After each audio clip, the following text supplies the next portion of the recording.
Hi friends, welcome to Harry's Kitchen. Harry's Kitchen la இன்னைக்கு நம்ம பார்க்க போற ரெசிபி வந்து சிம்பிளான ரைஸ் ஐட்டம் தான். தக்காளி பிரியாணி, டொமேட்டோ பிரியாணி. அது வந்து எனக்கு தெரிஞ்ச சிம்பிள் மெத்தட்ல செய்ய போறோம். அதுக்கு என்னென்ன தேவைன்றதை பார்க்கலாம்.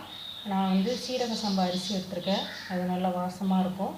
அது போக வெங்காயம், அதுக்கு அப்புறம் தக்காளி, ஒரு பச்சை மிளகாய், அப்புறம் மல்லி இலை, மஞ்சத்தூள், இஞ்சி பூண்டு பேஸ்ட், புதினா, அப்புறம் இது வந்து நான் பிரியாணி மசாலா வச்சு தான் பண்ண போகிறேன் சிம்பிளாக. அது போக தேங்காய் பால் நான் எடுத்திருக்கேன். இதை எப்படி பண்ணலான்றதை பார்க்கலாம். இந்த வீடியோவை லாஸ்ட் வரைக்கும் வாட்ச் பண்ணுங்கள். பேன் வந்து நான் நெய் ஊற்றி சூடு பண்ணிட்டேன். கொஞ்சம் ஆயில் ஊற்றிக்கோங்க. இன்னும் கொஞ்சம் நெய் வந்து லாஸ்ட்டில் நம்ம ஆட் பண்ணணும். கொஞ்சம் சோம்பு ஆட் பண்ணிக்கோங்க. ஏலக்காய், கிராம்பு, அப்புறம் பட்டை போட்டுக்கோங்க.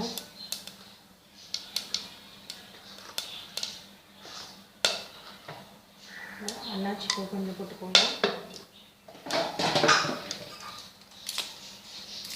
பிரியாணி இலை இது மட்டும் இதை போட்டுக்கோங்க. இது நல்லா பொரியட்டும். இப்போது வெங்காயத்தை ஆட் பண்ணிடலாம். நான் மீடியம் சைஸ் வெங்காயம் 2 போட்டிருக்கேன்.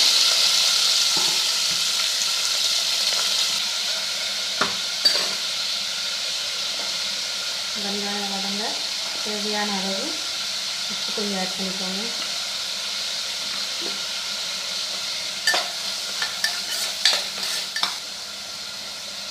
லைட்டாக ப்ரௌன் ஷேட் வரணும். வெங்காயம் கலர் சேஞ்ச் ஆகணும். அது வரைக்கும் வதக்குங்க. நான் ஒரு பச்சை மிளகாய் தான் போட்டிருக்கேன். சின்ன பிள்ளைங்களுக்கு கொடுக்கும்போது காரம் அதிகமாக இருக்கக்கூடாது, அதுக்காக. இது நல்லா ப்ரௌன் ஷேடில் இருக்குது. ரொம்ப ப்ரௌனாக இல்லை, லைட்டாக கலர் நல்ல மாதிரி இருக்குது. இப்போ இஞ்சி பூண்டு பேஸ்ட் ஒரு ஸ்பூன் ஆட் பண்ணிக்கோங்க.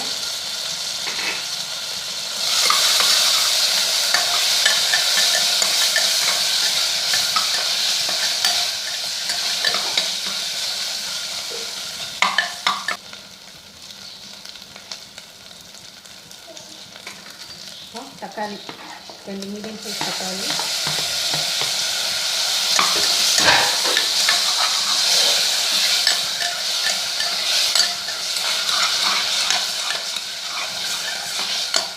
தக்காளி போட்டு கொஞ்சம் உப்பு ஆட் பண்ணிக்கோங்க. வெங்காயத்தில் செஞ்சு விழுது இதுக்கு கொஞ்சம் மல்லி இலை, கொஞ்சம் புதினா மட்டும் போட்டுக்கோங்க. தம் போடும்போது கொஞ்சம் போட்டுக்கலாம். இப்போது மஞ்சத்தூள் கொஞ்சம் 1 ஸ்பூன் மஞ்சத்தூள்,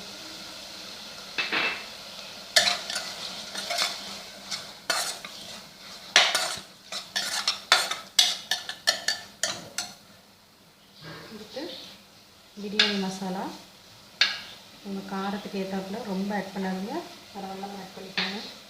1 ஸ்பூன் போதும்.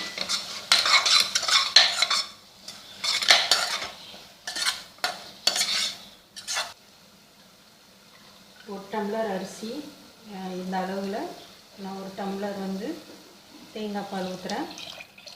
டேஸ்ட்டுக்கும் நல்லாயிருக்கும்.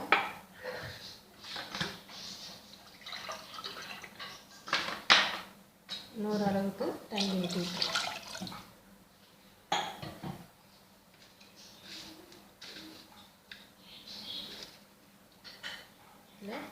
இப்போ உங்களுக்கு எவ்வளோ தேவையோ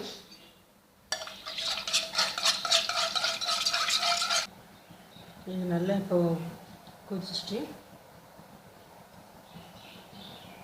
இந்த ஸ்டேஜில் நம்ம அரிசியை போட்டுருவோம்.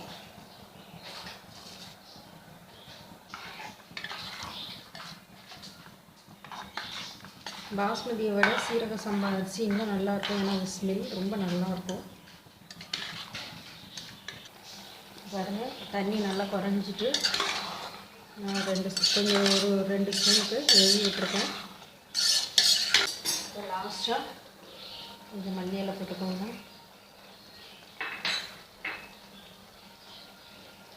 புதினா போட்டு இதை இப்போ வந்து நம்ம தம் போட்டுடலாம். வச்சு இதில் தம் போட்டுருங்க. தம்மில் இருக்கட்டும். தம் முடிஞ்சு அது எப்படி இருக்குன்னு ஆறின பிறகு எப்படி இருக்குன்றதை பார்க்கலாம். ஸோ ஃப்ரெண்ட்ஸ், இங்கே பாருங்கள், 20 நிமிஷம் கழித்து தம் எடுத்த பிறகு எப்படி இருக்குதுன்னு உங்கள் ரைஸ் நல்லா வந்திருக்கு. இப்போ ரொம்ப ஹாட்டாக இருக்குது. இதை எப்படி சர்வ் பண்ணலான்றதை இப்போ நம்ம பார்க்கலாம். ஸோ ஃப்ரெண்ட்ஸ், இப்போ பாருங்கள், உங்கள் டேஸ்டியான தக்காளி பிரியாணி ரெடியாக இருக்குது. இதை வந்து நீங்கள் கண்டிப்பாக ட்ரை பண்ணி பாருங்கள். இது ரொம்ப சிம்பிளான ரெசிபி தான், ஈஸியாக இருக்கும். மார்னிங்லாம் நீங்கள் வந்து ஸ்கூலுக்கு இந்த மாதிரி வச்சு கொடுக்கலாம், சீக்கிரமாகவே முடிஞ்சிடும். காரம் கம்மியாக நான் தான் வச்சுருக்கேன். இதை ட்ரை பண்ணி பாருங்கள், கண்டிப்பாக உங்களுக்கு இது ரொம்ப பிடிக்கும். இந்த வீடியோ உங்களுக்கு பிடிச்சிருந்துச்சுன்னா லைக் பண்ணி, கமெண்ட் பண்ணி, ஷேர் பண்ணுங்கள். மறக்காமல் சப்ஸ்கிரைப் பண்ணி பெல் ஐக்கானை கிளிக் பண்ணுங்கள். நெக்ஸ்ட் வீடியோவில் இதே மாதிரி ஈஸியான யூஸ்ஃபுல்லான ஒரு ரெசிபியோடு உங்களை வந்து சந்திக்கிறோம். அது வரைக்கும் தேங்க்யூ ஃப்ரெண்ட்ஸ்.